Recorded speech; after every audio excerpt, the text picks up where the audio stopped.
पितृगणपतिस्तोत्रमन्त्रस्य सदाशिवऋषिः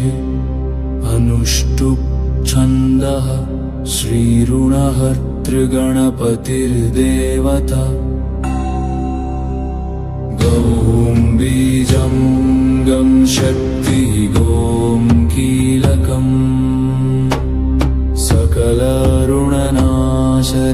जपे विनियोगः ॐ गणेशऋणं छिन्दिवरेण्यं हुं नमः हट् इति करहृदयादिन्यास सिन्दूरवर्णं द्विभुजं गणेशं लम्बोदरं पद्मदले निविष्टम् ब्रह्मादिदेवैः परिसेव्यमानं सिद्धरियतं तं प्रणमामि देवम् सृष्ट्यादौ ब्रह्मणा सम्यक् पूजित फलसिद्धयेह सदैव पार्वती पुत्रऋणनाशं करोतु मे त्रिपुरस्य वधात् पूर्वं शम्भुना सम्यगर्चित सदैव पार्वती पुत्रऋणनाशं करोतु मे हिरण्यकश्यपादीनां वधार्थे विष्णुनार्चित सदैव पार्वती पुत्रऋणनाशं करोतु मे महिषस्य वधे देव्य गणनाथ प्रपूजित सदैव पार्वती पुत्रऋणनाशं करोतु मे तारकस्य वधात् पूर्वं कुमारेण प्रपूजित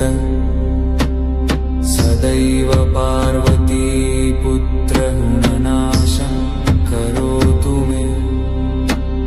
भास्करेण गणेशो हि पूजितश्च सुशुद्धयेह सदैव पार्वती पुत्रऋणनाशं करोतु मे शशिना कान्तिवृद्ध्यर्थं पूजितो गणनायक सदैव पार्वती पुत्रऋणनाशं करोतु मे पालनाय च तपसां विश्वामित्रेण पूजितः सदैव पार्वती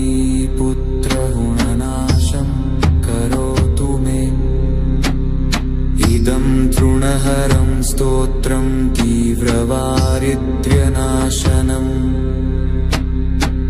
एकवारं पठेन्नित्यं वर्षमेकं समाहित दारिद्र्यं दारुणं त्यक्त्य कुबेरसमतां प्रजेतु फडन्तोदोऽयं महामन्त्रः सार्धपञ्चदशाक्षरः